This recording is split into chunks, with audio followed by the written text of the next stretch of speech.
Lamine Yamal mucaan umurii dargaggummaatiin addunyaa kubbaa miilaa jilbeenfachiisee yeroo konkolaataa baasirra taa'ee waancaa laa liigaa fi suuper kaappii qabatee uummata Kaataalooniyaa miiliyoonaan lakkaa'amu gidduu darbuun wanta namni tokko illee hin eegne garuu onnee biiliyoonaan lakkaa'amu boojii tokko raawwate.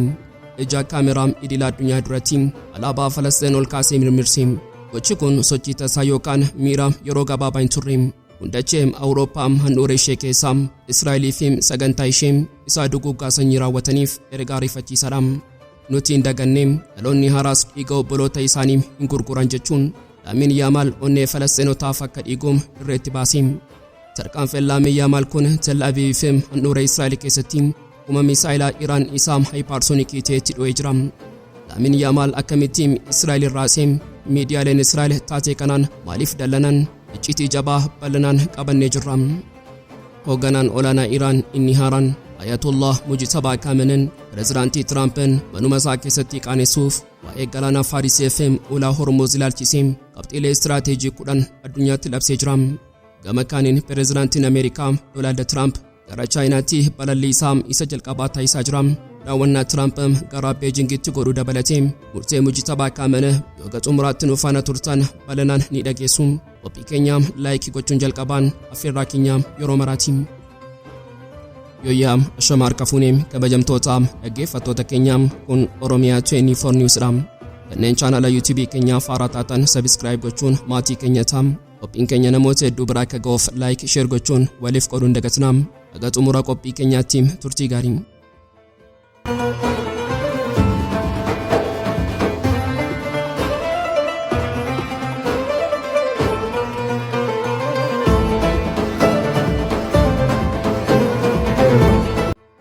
Leensi magaalaa Baarseloonaa handhuura Kaataalooniyaa kaleessa sagalee ililcha injifannoof ijjisaa uummataatiin ukkaamamee ture. Gareen kubbaa miilaa Baarseloonaa seenaa isaa keessatti yeroo 29ffaaf shaampiyoonaa liigii Speen yookaan laa liigaa ta'uun keessattuu morkataa isaa guddicha Riyaal Maadiriid irratti injifannoo lafee cabsuun erga galmeessee booda magaalattiin gootummaatti dirree gammachuu taatee jirti. Garuu wanti halkan kaleessaa seenaa addunyaa keessatti keessattuu baa giddu galeessaa fi addunyaa siyaasaa keessatti akka urjiitti boba'u godhee waancaa injifachuu yookaan tapha kubbaa miilaa sana qofa hin turre. Wanta addunyaa raasee dho'insaa sammuu ergaa siyaasaa fi dhaadannoo gootummaa mucaa waggaa 18 qofaan raawwatamedha. Innis urjii ifa addunyaa kubbaa miilaa taphataa cimaa addunyaa yeroo ammaa Lamine Yamalidha. Lamine Yamal mucaan umurii dargaggummaatiin addunyaa kubbaa miilaa jilbeenfachiisee yeroo konkolaataa baasirra taa'ee waancaa laa liigaa fi suuper kaappii qabatee uummata Kaataalooniyaa miiliyoona gidduu darbuun wanta namni tokko illee hin eegne garuu onnee biiliyoonaan lakkaa'amu boojii tokko raawwate. Inni of tuulummaa fi seera FIFA isa ispoortii fi siyaasa addaan baasaa jedhuun cabsuun ija kaameraa idila addunyaa duratti alaabaa Falasxiin ol kaasee mirmirsee. Gochi kun sochii tasaa yookaan miira yeroo gabaabaa hin turre. Hundachee Awurooppaa handhuura ishee keessaa Israa'eliif sagantaa duguuggaa sanyii ishee raawwataniif ergaa bakakkaati. Nuti hin daganne dhaloonni haaraas dhiiga obboloota isaanii hin gurguran jechuun Lamine Yamal onnee Falasxiinotaaf akka dhiigu dirreetti baase. Ergaa dhokataa fi murannoo mucaa kanaa gootummaatti hubachuuf eenyummaa fi hidda dhiigaa Lamine Yamal duubatti deebinee sakatta'uun dirqama. Lamine Yamal nama tasaa lafaa biqilee miti. Inni dhalootaan Speen yoo ta'ellee hidda dhiigaa bahaa fi Afrikaa qaba. Abbaan isaa lammii Morookoo yoo ta'u haati isaa immoo lammii Ikwaatooriyaal Giiniiti. Lamine kan inni guddate naannoo hiyyeeyyii fi baqattoonni baay'inaan keessa jiraatan Osaaf Hondaa 304 jedhamu keessattidha. Lakkoofsi 304 kun asxaa inni yeroo goolii galchuun quba isaan agarsiisu yoo ta'u inni eenyummaa isaa hiyyummaa keessaa dhufee fi uummata cunqurfameef qabu gonkumaa akka hin daganne agarsiisa. Dhiigni Arabaa fi Afrikaa isaa jabinaa hiddaa fi haqaaf dhaabbachuu of keessaa qabu iddoota Lamine Yamal keessaa sirriitti yaa'anii jiru.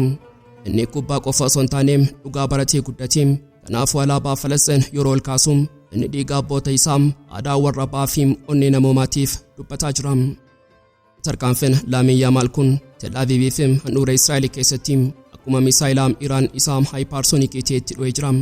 Israa'el isheen doolaara biiliyoonaan lakkaa'amu dhangalaasuun miidiyaa addunyaa bitachuun nuti ofitti isaa jirra jechuun fakkii sobaa uummataaf dhiyeessuuf tattaafattu. Har'a mucaa waggaa 18 kanaan fakkii ishee hundaa daaratee jira. Miidiyaaleen Hebiroo naasuu fi aariidhaan maratanii jiru. Weebsaayitiin waraanaa fi siyaasaa Israa'el beekamaan waalaan dallansuudhaan dho'ee akkas jedha. Lamine Yamal karaa baay'ee dogoggoraatiin gammachuu isaa ayyaaneffate. Gochi isaa kun jaalalaa fi fudhatamummaa inni Israa'elotaa biratti qabu gootummaatti haxaa'ee balleessa. Dabalataanis chaanaaliin oduu Israa'el I24 News kallattiin dhiibbaa gochuu eegale. Kilabiin Baarseloonaa mucaa kanaa siyaasa gara ispoortiitti makuu isaatiif ni adabaalaata jechuun gaaffii fi doorsisaa dhiyeessee jira. Garuu wanti Israa'eliin hunda caalaa dhiphisee xiinxala gaazexaa Har'aattis dhiyeessedha. Gaazexaan kun dhugaadhaa tokko lafa kaa'e. Dhaloonni haaraan keessattuu dargaggoonni ispoortistoota warri ashaaraa Arabaa fi Islaamaa qaban amma dammaqiinsa siyaasaa fi sabboonummaa sadarkaa olaanaa irra ga'anii jiru.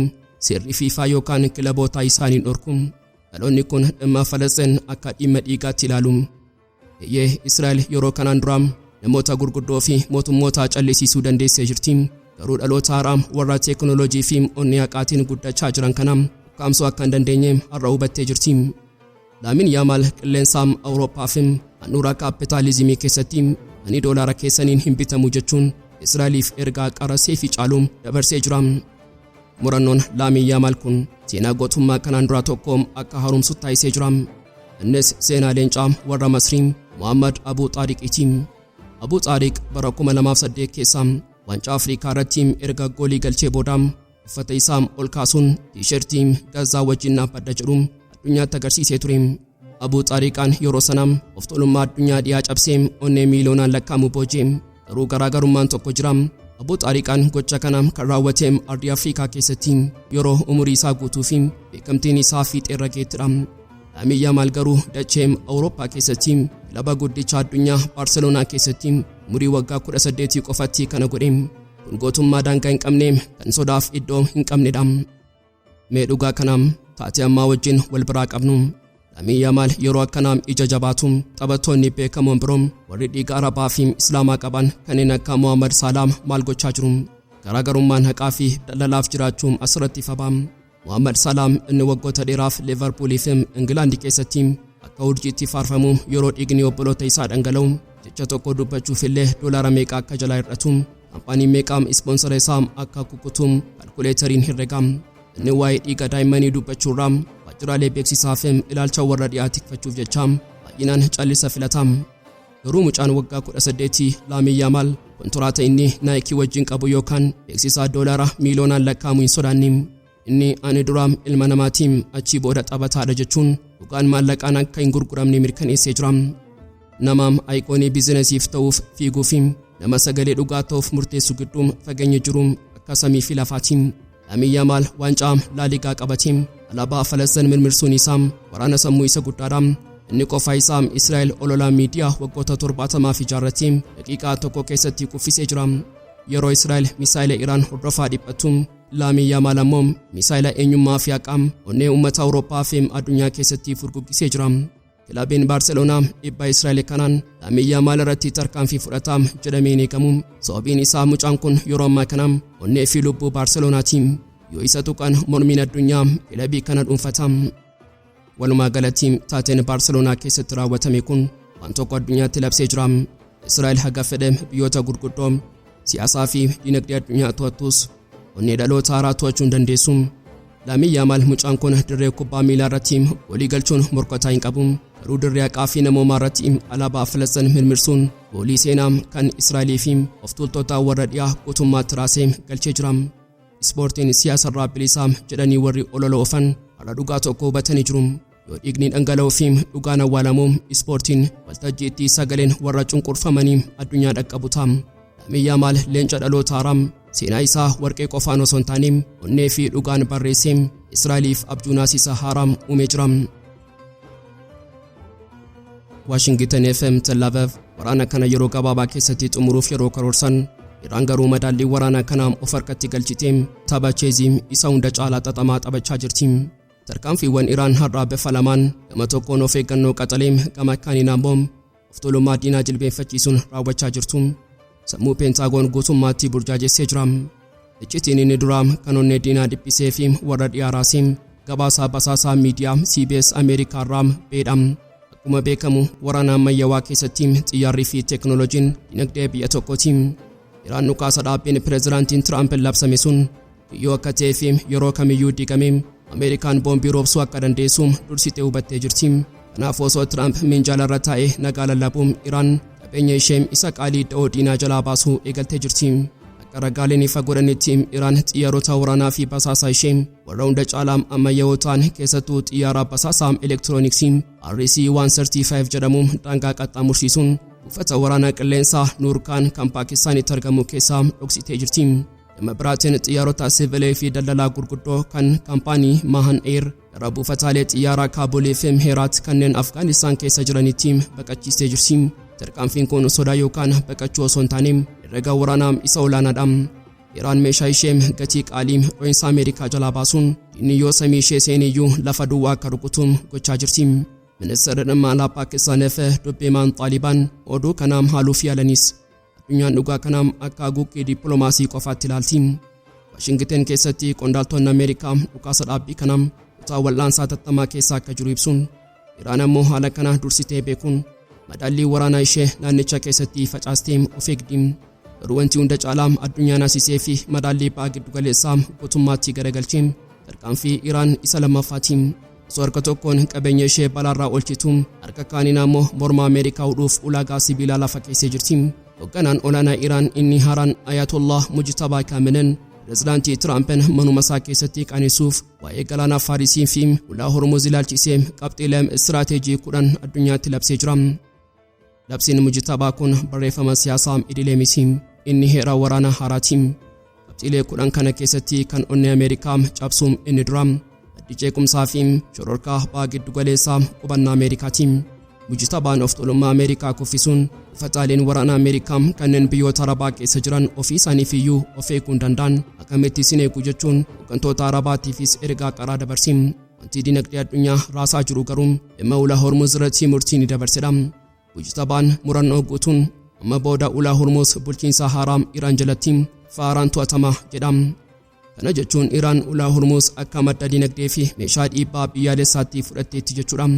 Diinni ulaa kanaaf fayyadamee nu miidhuuf yaadu gara dakka bishaanitti awwaalamaa kan jedhu Mujtabaan addunyaan boba'aa ba'aa giddugaleessaa argachuuf dirqama ulaagaa fi eeyyama Teheraan jalatti akka jilbeeffattu ifa godhee jira.